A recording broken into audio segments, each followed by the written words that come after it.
క్రీస్తునందు ప్రియమైన దేవుని వర్లారా, యేసుక్రీస్తు నామంలో మీ అందరికీ శుభములు తెలియజేస్తున్నాను. దేవుని యొక్క కృపను బట్టి ఈ మొదటి ఆరాధనలో విలువైన కొన్ని సంగతులను మనం ఆలోచన చేద్దామండి.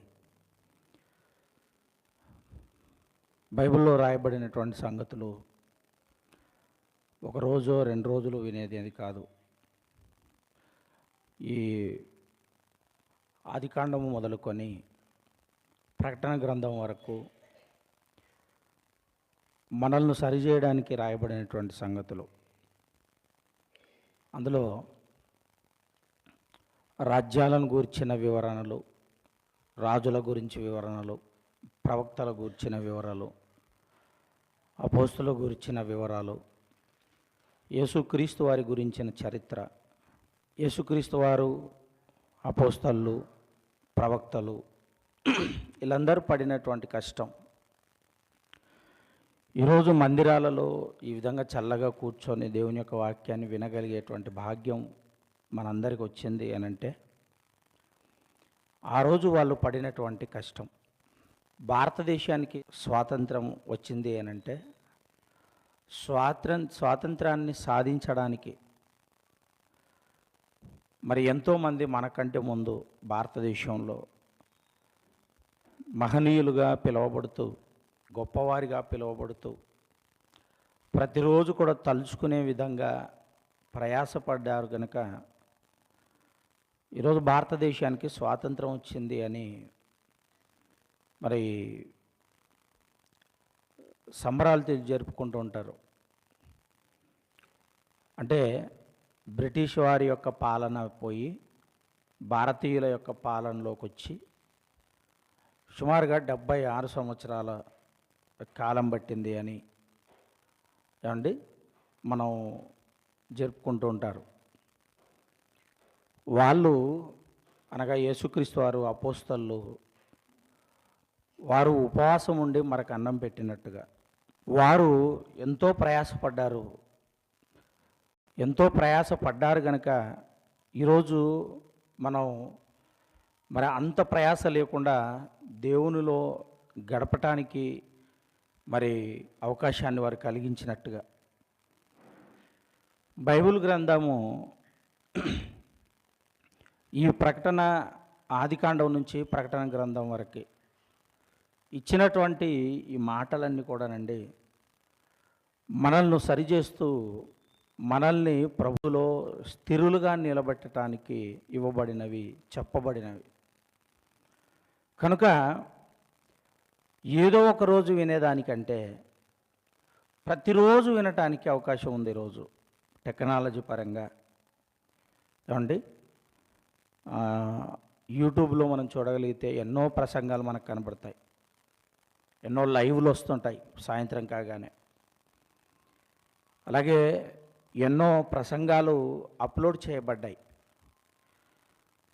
అంటే మనం ఒంటరిగా ఉన్న దేవుని యొక్క వాక్యం వినటానికి అవకాశం ఉందన్నమాట. ఒకప్పుడు ఈ పరిస్థితి లేదు. ఇప్పటికీ కూడా కొన్ని ప్రాంతాలలో ఉండి పల్లెటూరు ప్రాంతాలలో రోజు కార్యక్రమాలు జరుగుతుంటాయి. ప్రతిరోజు చర్చిలో మరి వాక్యం వివరించబడుతుంది. మనకు కొన్ని రోజులైనా ఆ కొన్ని రోజుల్లో ఆదివారం వచ్చినట్టుగా రాబుద్ది కాదు, అంతే కదండి. ఆదివారం కదా, ఆరాధన మాత్రమే గుర్తుంటుంది. ఇంకా బుధవారం గుర్తుండదు, శుక్రవారం గుర్తుండదు, ఎక్కడైనా బైబిల్ తరగతి పెడితే గుర్తుండదు, ఏమండి ఎక్కడైనా వీధి సువార్త పెడితే గుర్తుండదు, ఎక్కడైనా ప్రార్థన కూడికను ఏర్పాటు చేస్తే అక్కడ గుర్తుండదు. కానీ ఆదివారం మాత్రం ఖచ్చితంగా గుర్తుంటుంది. ఎందుకంటే మనం బాప్తిసం పొందుకున్నాం కదా. రొట్టె ద్రాక్షరసం కోసమైనా వాక్యం వినకపోయినా కొంతమంది ఏం చేస్తారండి, ఆ చివరిలో ఎవరు చూడకుండా వచ్చి కూర్చుంటుంటారు. వాక్యం అంతా అయిపోయి ఉంటుంది అప్పటికే. మరికొంతమంది ఏం చేస్తారంటే వాక్యం అయిపోయిన తర్వాత ప్రార్థన చేస్తారు కదండి, ఆ ప్రార్థన సమయంలో ముందు నుంచే ఉన్నట్టుగా వచ్చి కూర్చుంటుంటారు. అంటే ఇవన్నీ నిర్లక్ష్యాలండి. ఆత్మీయ జీవితంలో చాలా నిర్లక్ష్యాలు. వాక్యం వినకుండా నువ్వు రొట్టె ద్రాక్షరసం తీసుకొని ఏం చేస్తావు? వాక్యం వినకుండా రొట్టె ద్రాక్షరసం సమయంలో వచ్చి నేనేదో ఆరాధనలో పాల్గొన్నాను, కానుకనేసాను, నీ కానుక గురించో కాదండి. మన కానుక గురించి కాదు. అసలు ప్రార్థన అనగానే ప్రారంభం నుంచి వచ్చిన వాళ్ళకి శ్రద్ధ ఉంది అని అర్థం. ఏమండి, నేను గత 2 వారాల క్రిందట శ్రద్ధను గురించి ఒక అంశం మాట్లాడాను. ఈ మధ్య మరి యూట్యూబ్లో కూడా అప్లోడ్ చేశారు. దేవుని పిల్లలారా, వాక్యం అంటే శ్రద్ధ ఉన్నవాడు ముందు నుంచి రావాలనుకుంటాడు ఎవరైనా సరే. మరి వాక్యం మీద మనకు ఉన్నటువంటి శ్రద్ధ ఏంటి అసలు? దేవుడు మనల్ని ఏ మాటతోటో సరిచేయాలని కదా దేవుని యొక్క వాక్యం వివరిస్తుంది. ఏదో ఒక మాట మన హృదయాన్ని కదిలిస్తుందనే కదా దేవుని యొక్క మాట వింటూనే ఉండాలి అన్నది. ఏమంటే మనల్ని పరిశుద్ధులుగా ఉండాలి అని, పరిశుద్ధులుగా మార్చాలని, పరిశుద్ధులు ఉండేటువంటి లోకానికి తీసుకెళ్ళాలి అని ఆయన పడినటువంటి కష్టం అంత ఇంత కాదు కదండి. ఆయన కష్టంలో శరీరాన్ని దాల్చుకొని వచ్చినటువంటి యేసుక్రీస్తు వారు కానివ్వండి, దేహాలతో వచ్చినటువంటి అపోస్తులు కానివ్వండి, చాలా ప్రయాసపడ్డారు. అంటే యేసుక్రీస్తు వారంటే లోకానికి ఎలా అయిపోయింది అని అంటే ప్రియులారా, చాలా చులకన భావంతో మారిపోయింది. యేసుక్రీస్తు వారంటే చాలా తక్కువవాడిగా, ఇది ఒక వర్గానికి చెందినటువంటి దేవుడుగానే యేసుక్రీస్తు వారిని చూస్తున్నారు ఈరోజు సమాజం. కానీ యేసుక్రీస్తు వారంటే ఎంత గొప్పోడో తెలుసండి.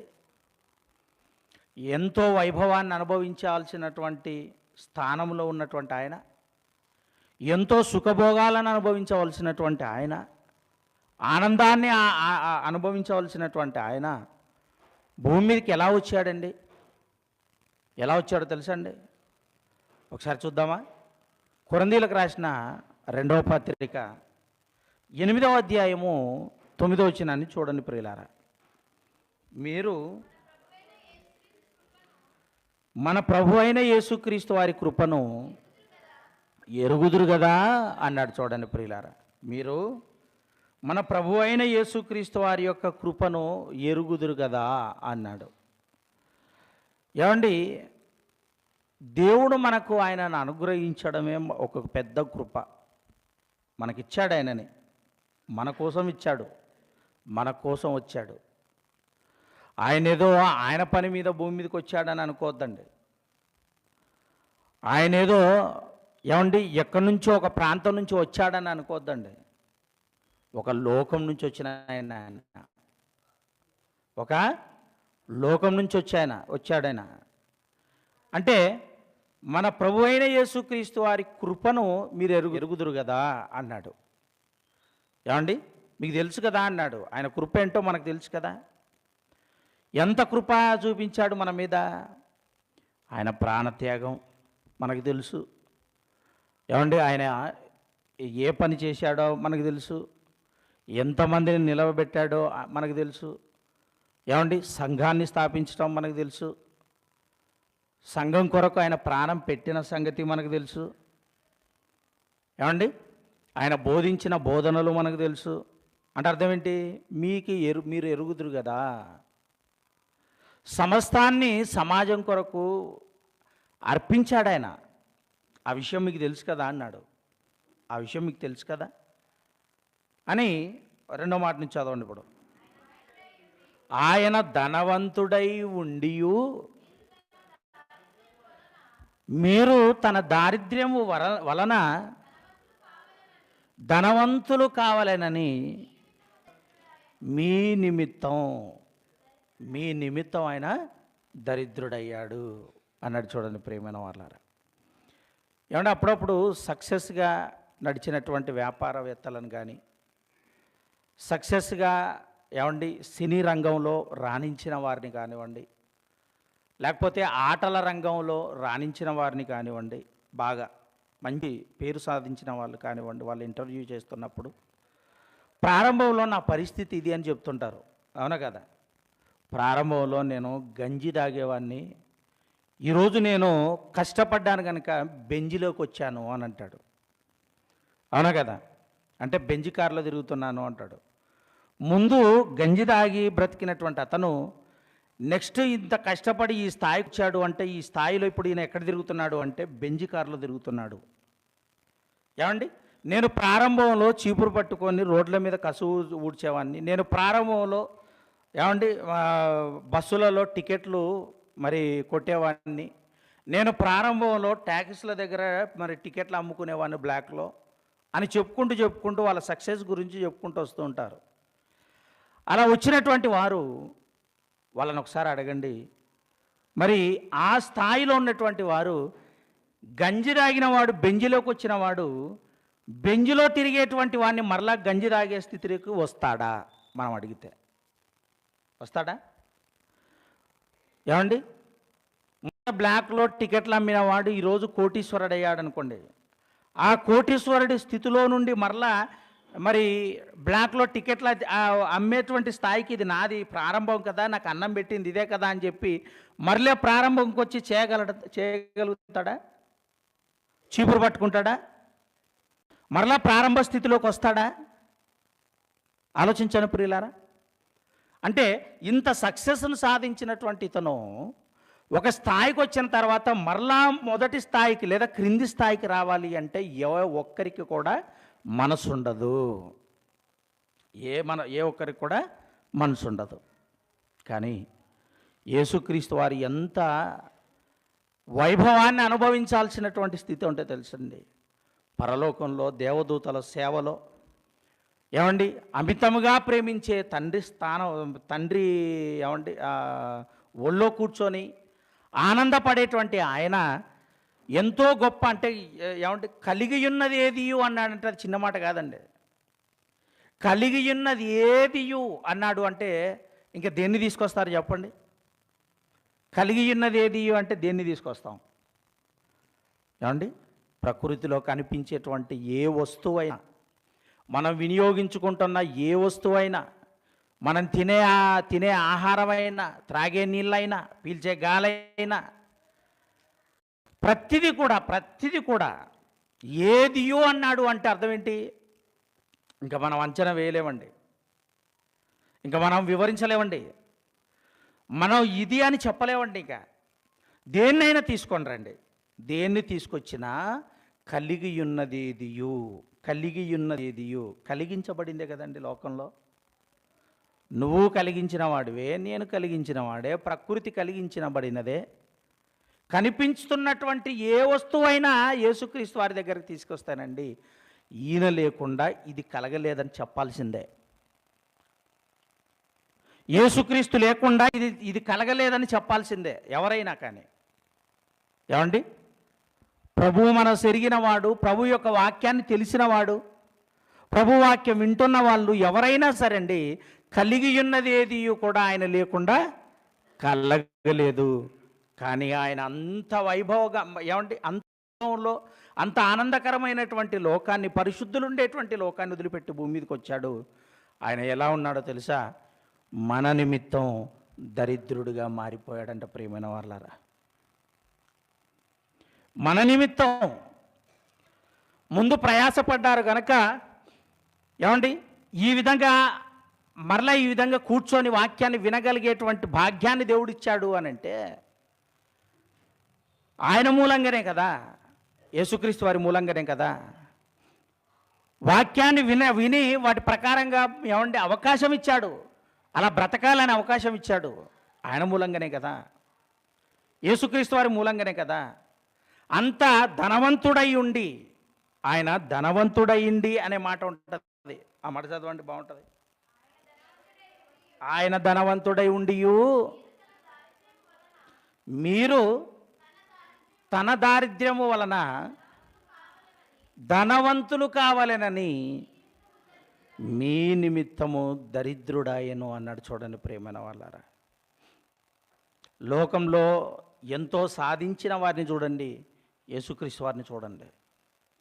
లోకంలో ఎంతో గొప్పవాళ్ళు అనుకున్న వారందరూ ఒకవైపు అయితే యేసుక్రీస్తు వారు ఒక్కరు ఒకవైపు. ప్రియమైన దేవుని పిల్లలారా, ఇందాక చెప్పాను కదా, ఎంతో పెద్ద స్థాయిని సాధించిన వాళ్ళు ఎవరైనా కూడా మరలా మొదటి స్థానానికి రావాలి అంటే రాలేరు. రాలేరు. కానీ యేసుక్రీస్తు వారు అంత గొప్ప స్థానం నుంచి చాలా చిన్న స్థాయికి వచ్చాడు. ప్రియమైన దేవుని పిల్లలారా, కారణం ఏంటో తెలుసా? మనమే అండి. అంటే మనల్ని ధనవంతులుగా చేయడానికి, ధనవంతులు అనగానే మరలా మీరు ఏదేదో అనుకోవద్దండి. మనల్ని ధనవంతులుగా చేయడానికి అని అంటే అర్థం ఏంటి? ఏమండి, మనం ఆత్మీయతలో అభివృద్ధి పొందడానికేని, ఎలా ఆత్మీయంగా అభివృద్ధి పొందాలో అది చెప్తాను తర్వాత సంగతి. ప్రియమైన దేవుని పిల్లలారా, ఆలోచించండి. మనల్ని ధనవంతులుగా చేయడానికి యేసుక్రీస్తు వారు భూమి మీదికి పేదవాడిగా వచ్చాడు. అందుకే ఆయన వెళ్ళిపోయేటప్పటి వరకు కూడా ఏదైనా ఆయన వెనకాల 4 రాళ్ళు వేసుకున్నాడా అంటే ఏ రాయి కనపడదు, ఒక ఇల్లు కనపడదు. ఏమండి, నక్కలకు బొరియలు ఉన్నాయి, పక్షులకు గూళ్ళున్నాయి, నాకు మాత్రం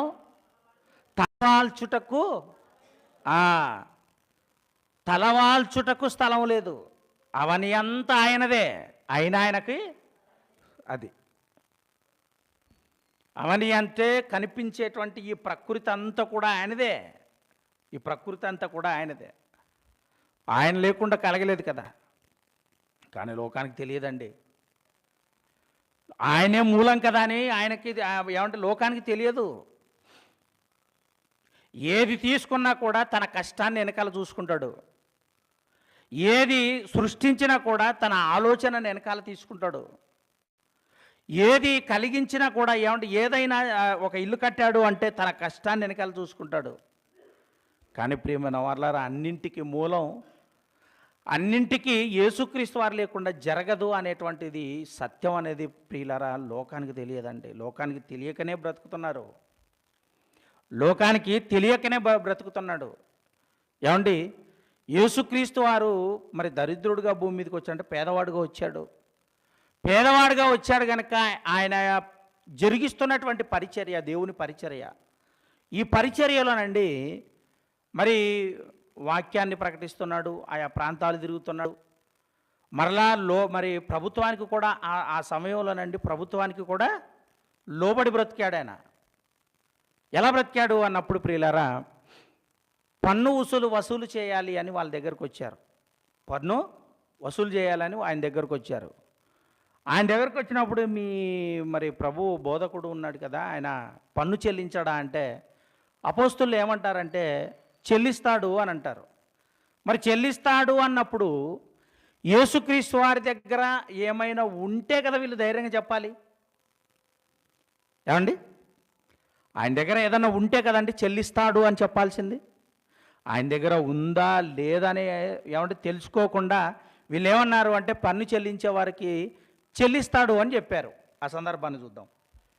మత్తయి సువార్త 17వ అధ్యాయము 24వ వచనం నుంచి 26వ వచనాలు 27 వరకు. వారు కపెర్నహూమునకు వచ్చినప్పుడు అరశెకలు పన్ను వసూలు చేయువారు పేతురు వద్దకు వచ్చి, మీ బోధకుడు ఈ అరశెకలు చెల్లినా అని అడగగా, చెల్లించున నేను. అతడు ఇంటిలోనికి వచ్చి మాట్లాడక మునిపే యేసు ఆ సంగతి ఎత్తి, సీమోనా, నీకేము తోచుచున్నది? భూరాజులు సుంకమును పన్నును ఎవరి యొద్ద వసూలు చేయుదురు?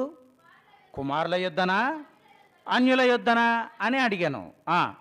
అతడు అన్యుల యొద్దనే అని చెప్పగా, యేసు అలాగైతే కుమారులు స్వతంత్రులే, అయినను మనము వారికి అభ్యంతరము కలగచేయకుండునట్లు నీవు సముద్రమునకు పోయి గాలము వేసి మొదట పైకి వచ్చు చేపను పట్టుకొని దాని నోరు తెరిచి ఎడల ఒక షెకెలు దొరకను, దాన్ని తీసుకొని నా కొరకు నీ కొరకు వారికి ఇమ్మని అతనితో చెప్పాను అన్నాడు. చూడండి ప్రియులారా, ఏమండి, పన్ను వసూలు చేసే వాళ్ళట అరశెకల కోసం వచ్చారండి, ఆయన దగ్గరికి వచ్చాడు. మీ బోధకుడు పన్ను మరి చెల్లించడా, అరశెకలు చెల్లించడా అన్నప్పుడు చెల్లిస్తాడు అని చెప్పాడు. చెల్లిస్తాడని బయట మాట్లాడుతూ లోపలికి వచ్చేసరికి అండి అతను ఇంకా మాట్లాడకముందే యేసుప్రభు ఏమన్నాడు అడిగాడు. ఎందుకంటే యేసుప్రభు వారికి ఎక్కడ ఏం జరుగుతుందో, ఎక్కడ ఏం మాట్లాడుతున్నారో, ఎక్కడ ఏ మనసులో ఏదైతే దాగి ఉందో, ఏదైతే అనుకుంటున్నారో దాన్ని పసిగట్టగలడు ఆయన. అది కూడా ఏమండి, అది కూడా కలిగి ఉన్నది ఏది ఆయన లేకుండా కలగలేదు. కాబట్టి ఆలోచించండి ప్రియమైన వారలారా, మనసులో ఏమనుకుంటున్నారో యేసుక్రీస్తు వారికి ముందే తెలిసిపోతుందన్నమాట. కనుక వాళ్ళని అభ్యంతరపరచకుండా ఏం చేయాలన్నాడు? అభ్యంతరపరచకూడదు. ఎందుకంటే గవర్నమెంట్ మరి గౌరవించాలి కదా, ప్రభుత్వాన్ని గౌరవించాలి కదండి. అది ఏ ప్రభుత్వం అయినా కానివ్వండి, ఏ ప్రభుత్వం అయినా కానివ్వండి, ప్రభుత్వాన్ని గౌరవించాలి. యేసుక్రీస్తు వారు అది కూడా నేర్పిస్తున్నాడు సమాజానికి. మనమైతేనండి సంవత్సరానికి ఒకసారి పన్ను రసీదు ఇస్తారు కదండి, పన్ను చెల్లించాలని బిల్లు ఇస్తారు. రసీదు కాదు, బిల్లు. అలా ఎన్నిసార్లు బిల్లు ఇస్తారో తెలుసండి? ఎవరో కట్టేవాళ్ళు పన్ను చెల్లించాలి ఎన్నిసార్లు మనకు బిల్లు ఇచ్చినా ఆ పన్ను చెల్లించడం అనేది ఏమంటే మనకి ఇష్టం ఉండదండి. ఎందుకో తెలుసా? ఎందుకు చెల్లించాం? ఇల్లు ఎవరిది? నాది, అవునా కదా? ఇల్లు, స్థలం నాది, ఇల్లు నాది, దీంట్లో ప్రతి వస్తువు నాది అనుకుంటావు కనుక నాకు చెల్లించబుద్ధి కాదు. కానీ రోడ్డు ఉంది కదండి, రోడ్డు వేశారు, కాలువలు ఊరుస్తున్నారు, కరెంట్ ఇస్తున్నారు. అంటే ఇప్పుడు గవర్నమెంటు మనకు ఏం చేయటం లేదా? వాళ్ళేం ఇచ్చేది అంతా నా కష్టం అన్నామనుకోండి, నీకు ఫస్ట్ కరెంట్ కట్ అవుతుంది, సెకండ్ కుళాయి కట్ అవుతుంది, తర్వాత నీ దగ్గర కాలువ ఊడ్చరు, నీ ఇంటి ముందర రోడ్డు అయ్యరు. ఏమండి, ఇవేమీ ఉండవు. పన్ను మాత్రం తీసుకున్నప్పుడు బాధపడుతుంటావు. కానీ వాళ్ళు ఎంత బాధపడుతుంటారు మరి? మనకి ఎన్ని ఏమండి మేళ్ళు చేస్తున్నారు గవర్నమెంట్, ఆలోచించండి ప్రియులారా. కనుక పన్ను చెల్లించాలని ఒక పేపర్ మనకు వచ్చినప్పుడు అండి, దాన్ని చెల్లించడానికి ప్రయత్నం చేయాలి ప్రియులారా, చెల్లించాలి. ఎందుకంటే మనం స్వతంత్రులం కావాలి. వాళ్ళు వచ్చినప్పుడల్లా భయపడ్డామనుకోండి, దాని అర్థం ఏంటి? నువ్వు ఎన్నిసార్లు నీకు బిల్లు ఇచ్చినా నువ్వు కట్టడం లేదని అర్థం. ఎన్నిసార్లు పన్ను నీకు మరి మీకు ఇచ్చినా కూడా మనం చెల్లించలేదు అనే అర్థం. అదే చెల్లించామనుకోండి మన దగ్గరకు వస్తారా? ఆలోచించండి. కనుక ఇప్పుడు మరి కుమారులు స్వతంత్రులే అని చెప్పుకుంటూ వచ్చి ఏమన్నాడు అంటే, భూరాజులు ఎవరి దగ్గర పన్ను వసూలు చేస్తున్నారు అన్నప్పుడు అన్యుల యొద్దనా కుమారుల యొద్దనా అన్నాడు. అన్యుల యొద్దనా కుమారుల యొద్దనా అంటే అన్యుల యొద్దనే అన్నాడు. అయినా కూడా మనం కుమారులమైనా మనం కూడా పన్ను చెల్లించాలి. ఎందుకంటే మనం వారిని అభ్యంతరపరచకూడదు అని. ఏమండి, నీవు సముద్రానికి వెళ్ళు, అక్కడ వలవెయ్యి, మొట్టమొదట వచ్చిన చేప కడుపులో, ఆ చేప నోట్లో షెకలు ఉంటుంది. కానీ ఈయన చెల్లించాల్సింది ఎంత? అరశెకలు. ఏమంటే ₹10 అనుకుందాం. ₹10 ఈయన చెల్లించాలి. ఆయన ఒక షెకలు తీసుకొచ్చిన తర్వాత నీ కొరకు చెల్లించు, నా కొరకు చెల్లించు అంటాడండి. పన్ను నీ కొరకు కూడా అరశెకలు ఉంది కదా. ఇప్పుడు పేతురు గారు కూడా కట్టాలి కదా. ఈయనొక్కడే కాదు, పేతురు గారు కూడా కట్టాలి. దేవుని పిల్లలారా, ఏదైనా కూడా లోకానికి మార్గదర్శకంగా ఉండాలి అంటే అది కేవలం యేసుక్రీస్తు వారే మనకు కనబడతాడు. ప్రియమైన వాళ్ళారా, కలిగి ఉన్నది ఏది ఆయన లేకుండా కలగలేదు అన్నప్పుడు ప్రియులరా, ఏమండి, నీళ్ళల్లో వేసిన తర్వాత వచ్చినటువంటి చేప నోట్లో షెకలు ఉందన్న సంగతి. అసలు నీళ్ళున్న చోటల్లో చేపలుంటాయా? నీళ్ళున్న చోటల్లో చేపలుంటాయా? ఆలోచించండి. పోనీ ఒకవేళ చేపలు ఉన్నాయనుకోండి, ఆ చేప పడుతుందని గ్యారెంటీ ఏమి? చేప ఉంది అన్నదే కష్టం. ఆ నోట్లో షెకలున్న చేప దొరకడం అనేది ఇంకెంత కష్టం. అదే దొరకాలని ఏమండి, ప్రకృతి అంతా కూడా తన వైపు చూస్తుంది ప్రేమ దేవుని పిల్లలారా. ఎందుకో తెలుసా?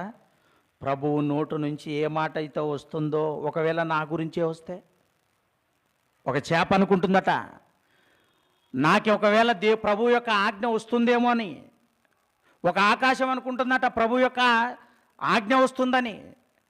ఒక సూర్యుడు అనుకుంటాడట నాకేమైనా ఆజ్ఞ వస్తుందేమో అని. ఏమండి, ప్రకృతి కళ్ళన్నీ కూడా ప్రభు వైపు చూస్తున్నాయి ప్రేమన దేవుని పిల్లలారా. ఆ ప్రభు వైపు చూస్తున్నటువంటి సమయంలోనండి చేప ఎక్కడ ఉన్న ఏమండి శకలు ఆ సముద్రంలో ఎక్కడున్నా కూడా ఆ శకలు మింగి నోట్లో పెట్టుకొని రావాలి. ఇప్పుడు పేతురు గారు ఆ నీళ్ళ దగ్గరకు వచ్చేసరికి మొట్టమొదట అదే పడాలి. చేపలన్నీ చూస్తున్నప్పుడు, మరి చేపలన్నీ యేసుక్రీస్తు వారు మాట కోసం చూస్తున్నప్పుడు అండి అన్ని ముందుంటాయి కదా. శకలున్న చేపన ఎందుకు వచ్చింది? పడిన మొట్టమొదటి చేప నోట్లోనే శకలు ఉంటుంది చూడని చెప్పాడు. అలాగే దొరికింది అది. అలా దొరికినప్పుడు ఆ చేపనే పడింది. ఆ చేప నోట్లో శకలు తీసుకొచ్చి వాళ్ళకి పన్ను చెల్లించాడు. ప్రేమన దేవుని పిల్లలారా, యేసుక్రీస్తు వారు ఒకవేళ ఆయన దగ్గర ఉంటే ఆయన ఇవ్వాలి కదా. అంటే ఇప్పుడు ఆయన దగ్గర ఏం లేదు, ₹1 కూడా లేదు. ఆయన దగ్గర ఏం లేదండి, ₹1 కూడా లేదు. కానీ ₹1 లేనోడిని కూడా ఈరోజు సమాజం ఏమండి ప్రతి దేశంలో పరిచయం అయిపోయాడంటే దాని అర్థం ఏంటి? ఆయన ధనవంతుడై ఉండి దరిద్రుడుగా భూమి మీదకి వచ్చాడు. ఆయన పేదవాడు కాదండి. ఆయన లోకం అనుకున్నట్టుగా పేదవాడు కాదు. అంత ₹1 లేకపోయినా లోకానికి అంతటికి ఆయన ఎలా తెలిసిపోయాడు. అదండి ఆయన గొప్పతనం. దేవుని పిల్లలారా, మనం ఈరోజు పీల్చుకుంటున్న గాలి, త్రాగుతున్నటువంటి నీళ్ళు, తింటుండేటువంటి ఆహారం, ఈరోజు మనం అడుగు పెడుతున్నామంటే కారణం యేసుక్రీస్తు వారి ప్రేమైన దేవుని పిల్లలారా. అంతటి గొప్ప ఆయనను సమాజం ఎలా అర్థం చేసుకుంటుంది ప్రియులారా, ఆలోచించండి. పోనీ సమాజాన్ని పక్కకు పెడితే అసలు మనం ఏం అర్థం చేసుకుంటామని చెప్పండి ప్రియులారా. ఆయన అడుగులేంటి, ఆయన అడుగు జాడలేంటి, ఆయన బ్రతికేంటి, ఆయన మాటలేంటి, ఆయన ప్రవర్తన ఏంటి, మనం ఏమైనా అర్థం చేసుకుంటున్నామా? ఏమంటే ఎవరికి వాళ్ళు మరి అంతరాత్మను ప్రశ్నించుకోగలిగితే ప్రియులారా, నేను కరెక్ట్గా లేను అని అనుకోవాల్సింది ఎవరైనా. మనం ఎవరినైనా అడిగితే నువ్వు మంచోడివి అని అంటారు, ఏదో దాన్ని ఆశించి.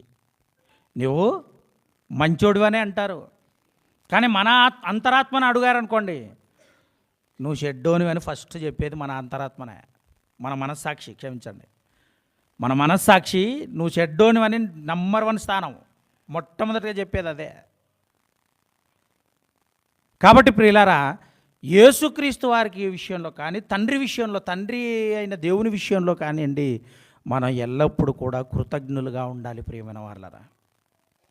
ఒక బ్యాచ్ ఉంది కదండి, క్రీస్తుకు పూర్వం ఉన్నటువంటి బ్యాచ్, వాళ్ళే ఇశ్రాయేలీలు. వాళ్ళ విషయంలో దేవుడు ఎంత బాధపడ్డాడో తెలుసా? ఒకసారి రోమీలకు రాసిన పత్రిక 1వ అధ్యాయము 21 నుంచి చదువుకుందామండి. మరియు వారు దేవుణ్ణి ఎరిగియు ఆయనను దేవునిగా మహిమపరచలేదు,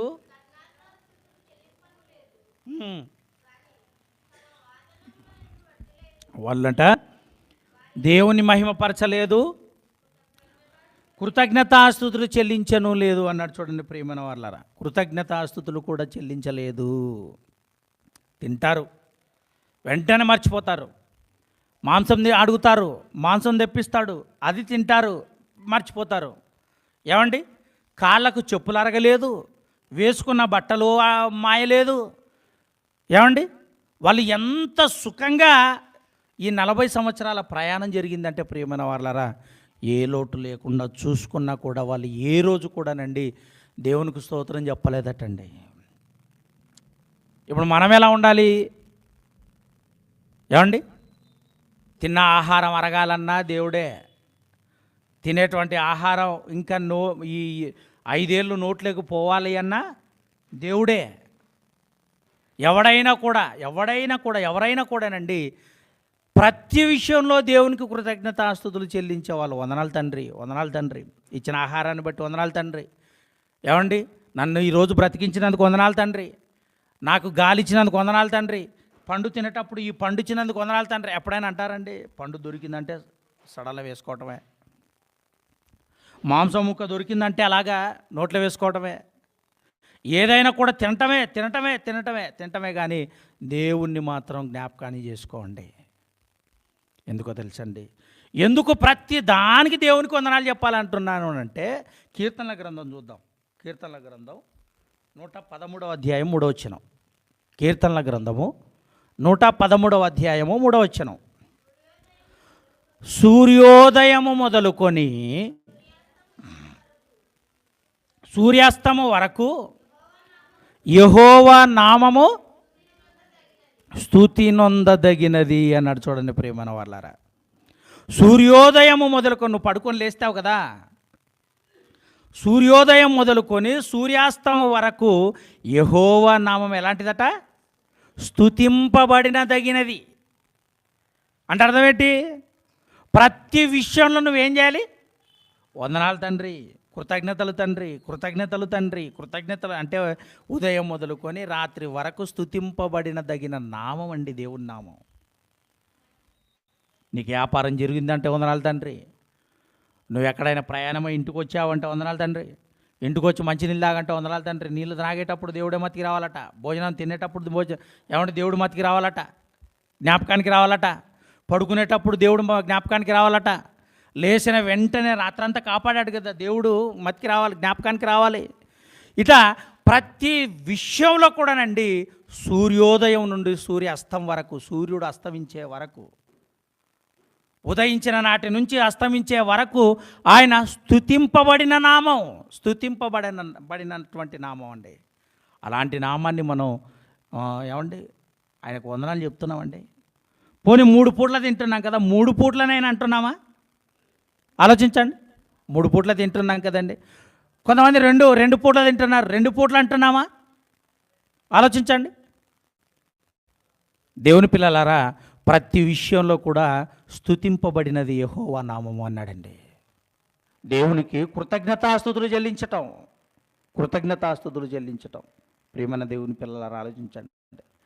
అలాంటి గొప్ప ఏమండి యేసుక్రీస్తు వారండి మన కోసం ప్రతి విషయంలో కూడా మన కోసం ఆలోచించాడు. ప్రియమైన వాళ్ళారా, మన కోసం ఆలోచించాడు. ఏమండి, సామెతల గ్రంథంలో చూద్దామండి, మంచి మాట. సామెతల గ్రంథం 30వ అధ్యాయం 26వ వచనం నుంచి 28 వరకు.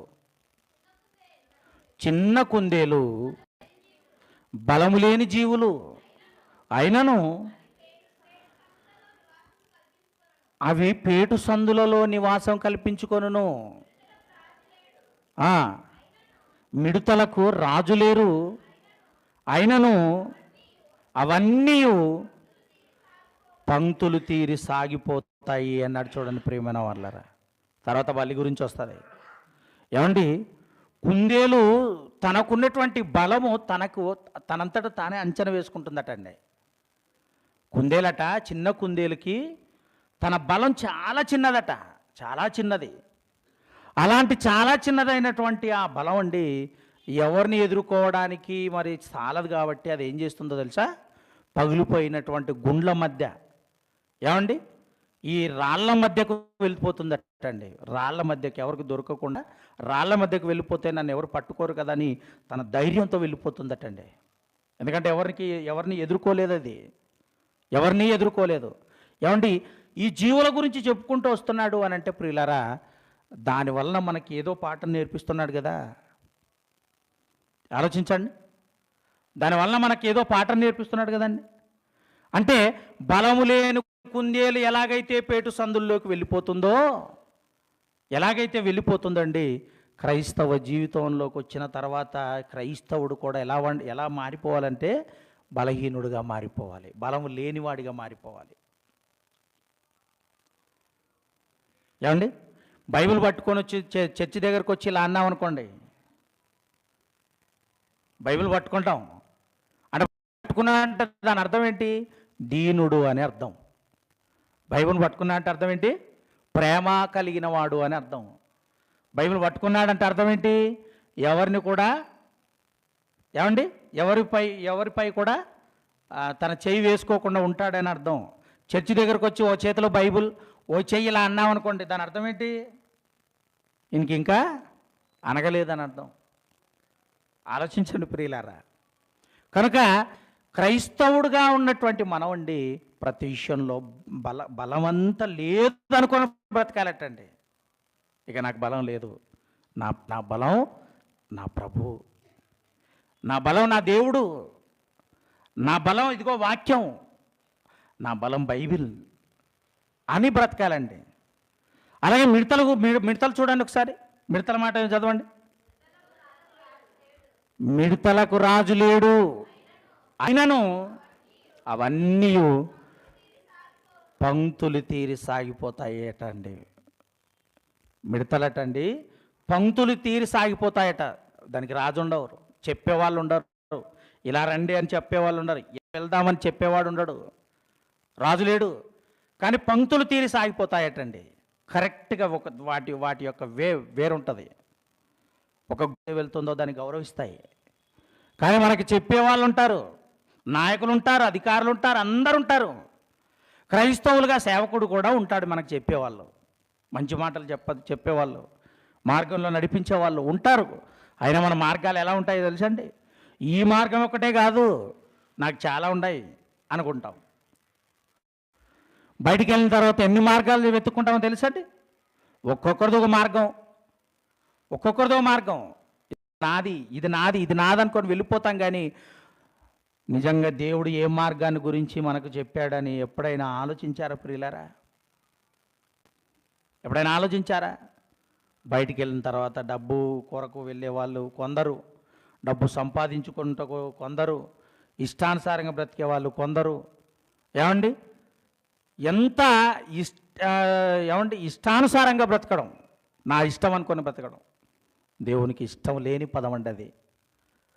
నా ఇష్టమని నువ్వంటే నాకు అసలు ఇష్టమే లేదని దేవుడు అంటాడు. నా ఇష్టమని కాదు మనం అనాల్సింది, దేవుని ఇష్టము, దేవుని చిత్తం. దేవుని చిత్తం అనుకొని ఏ రోజైనా కూడానండి మన పనుల్లో మనం ఆలోచన చేశామండి? ఆలోచించండి ప్రియమైన వాళ్ళారా. ఏమండి నా ఇష్టమని బ్రతికే ప్రతి ఒక్కరు కూడా దేవుని చేతిలో పడిపోతారు ప్రియమైన వాళ్ళారా. ఎలా ఉంటుందో తెలుసా? ఆయన చేతిలో పడితే, ఆయన కరములు చాచి పిలిచినప్పుడు ఆయన చేతిలో ఉండటం వేరు, ఆయన చేతిలో ఉండటం వేరు, ఆయన చేతికి దొరకటం వేరు. ఆయన చేతిలో ఉన్నాము అని అంటే ఆయన చల్లగా చూసుకుంటాడండి మనల్ని. కానీ ఆ చేతికి దొరికామనుకోండి, ఆయన చల్లగా కాదు, అంత నిప్పుల కుప్పే. చూద్దామా? హెబ్రీలకు రాసిన పత్రిక ముగించుకుందామండి. హెబ్రీలకు రాసిన పత్రిక 10వ అధ్యాయం. హెబ్రీలకు రాసిన పత్రిక 10వ అధ్యాయం 31, 32 వచనాలు చదువుకున్నాం. జీవము గల దేవుని చేతిలో పడుట, జీవము గల దేవుని చేతిలో పడుట భయంకరము. అయితే మీరు వెలిగింపబడిన మీదట శ్రమలతో కూడిన గొప్ప పోరాటము సహించిన పూర్వపు దినములు జ్ఞాపకము తెచ్చుకొనుడి అన్నాడు. చూడండి ప్రియమైన వాళ్ళారా. ఏమండి జీవము గల దేవుని చేతిలో పడుట భయంకరము అన్నాడండి. భయంకరం అని ఎప్పుడు అనిపిస్తుంది చెప్పండి? ఏమండి మరి కొన్ని సంవత్సరాల కిందటండి, ఒక 2 సంవత్సరాల కిందట అనుకుంటాను, జూ పార్కులోకి వెళ్ళిన తర్వాత మరి పెద్ద పూలు ఉండేటువంటి ఆ సర్కిల్ దగ్గర అండి ఒక వ్యక్తి అనుకోకుండా అందులో పడ్డాడు. అలా పడినప్పుడు అలాగా చాలామంది ఇదిగో మనిషి పడ్డాడు, పులి బోన్లో మనిషి పడ్డాడు అన్నప్పుడు అందరు అక్కడికి వచ్చేసారు. అలా వచ్చిన తర్వాత అందరూ చూస్తుండగానే ఆ వ్యక్తినండి, ఆ మనిషిని పులి భయంకరంగా తీసుకెళ్తుందండి, పట్టుకొని భయంకరంగా తీసుకెళ్తుంది. కళ్ళ ముందైనా తర్వాత ఒక మరి పులులకు ఆహారం వేసేవాడట ఒక అతను. అతడు పొరపాటున ఆ సింహాలన్నీ కూడా ఉన్న చోట ఏమండి వేయటానికి వెళ్ళినప్పుడు వెనకాల నుంచి ఒకటి తీసుకొచ్చి ఒక సింహం వచ్చి అతన్ని పట్టుకొని సింహాల గుంపులోకి తీసుకెళ్ళింది. సింహాల గుంపులోకి తీసుకెళ్ళింది. మరి ఇది ఒక 6 నెలల క్రింద జరిగిన విషయం. ఆ సింహాలన్నీ కూడా అటాక్ చేస్తూ అతన్ని ఏమండి పీకుతుంటున్నాయండి. భయంకరంగా ఒక్కొక్క అవయవాన్ని తీసుకొని తింటుంటండి. ఎంత ఘోరంగా ఉంటుందో తెలుసా? దాన్ని ఏమంటారు? భయంకరమైనది. చిమ్మ చీకటిలో ఒక్కరే నడుచుకుంటూ వెళ్తున్నారనుకోండి, దాన్ని ఏమంటారు? అమ్మ చీకటి భయంకరంగా ఉంది అంటారు. అంటే భయంకరం అంటే దాని అర్థం ఏంటి? భయపడే విధంగా ఉండేది ఏనా? మనం కూడా ఎంత ధైర్యవంతుడైనా భయపడేది భయంకరమైన దానికి. ఇప్పుడు దేవుని చేతిలో పడితే ఏమవుతాంట? భయంకరం. మళ్ళీ చదవండి అన్నమాట. జీవము గల దేవుని చేతిలో పడుట భయంకరము. ఆయన చేతిలో ఉండాలని కోరుకోవాలి, కానీ ఆయన చేతిలో పడకూడదండి. అర్థమైందా? ఆయన పట్టుకుంటే వేరు, ఆయన చేతుల మీద ఉంటే వేరు. ఎందుకంటే ఆయన దినమల్లా తన కరములు చాచి పిలుస్తున్నాడు. ఎందుకు? కౌగిలించుకోవడానికి, ఆయన చేతిలో ఉంచుకోవడానికి. ఇదిగో నా అరచేతిలో చెక్కుకున్నాను నిన్ను అంటాడు. ఎప్పటి వరకు? ముదిమి వచ్చు వరకు నా అరచేతిలో మిమ్మల్ని చెక్కుకున్నాను అంటాడు. కానీ ఒకవేళ మీరు నా చేతిలో దొరికారా, నా చేతికి దొరికారా, ఇంకంతే. దేవుని పిల్లలారా ఆలోచించండి. భయంకరమైన నరకాగ్నిగుండంలోకి మనం వెళ్ళిపోకుండా ఉండాలి అంటే ఆయన చల్లని చేతిలో చల్లగా మనం ఉండాలి అని అంటే ప్రియులారా అన్ని విషయాల్లో జాగ్రత్త పడాలి. ఎందుకో తెలుసా? ధనవంతుడుగా ఉండేటువంటి ఆయన పేదవాడిగా భూమి మీదకి వచ్చాడు మన కొరకు, మనల్ని ధనవంతులుగా చేయడానికి, మనల్ని ఆయన కొరకు నిలవబెట్టడానికి, మనల్ని పరిశుద్ధులుగా చేయడానికి, మన పాపాలు కడిగేయటానికి. ఇంత కష్టాన్ని ఆయన అనుభవిస్తే మనం పట్టించుకోకుండా ఉంటే ఎలా? ఇంత క్షణను నిర్లక్ష్యం చేస్తే ఎలా? కనుక ప్రియులారా, నిర్లక్ష్యం చేసిన ఏ ఒక్కరు కూడా తప్పించుకోలేరు. భయంకరంగా ఆయన చేతిలో దొరికిపోతారు. ఆయన చేతిలో దొరికిపోయారా ఇంకంతే సంగతి. ఇంకెవరు కూడా కాపాడలేరు. కాపాడేవాడే శిక్షించడానికి పట్టుకున్నాడు అని అంటే ఇంకెవరు చెప్పుకుంటాం? చెప్పండి ప్రియులారా, ఇంకెవరు చెప్పుకుంటాం? ఆలోచించండి. ఇంత గొప్పగా మనం దేవుని యొక్క వాక్యాన్ని ఆలోచించి ఒక మంచి నిర్ణయాన్ని ఉదయకాల సమయంలో తీసుకోవాలని ప్రేమపూర్వకంగా మీ అందరికీ మనవి చేస్తూ, ఈ మాటలతో నన్ను నేను హెచ్చరించుకుంటూ మరి సమయాన్ని ఇచ్చిన దేవుని దాసులకు వందనాలు చెల్లిస్తూ ముగిస్తున్నాను.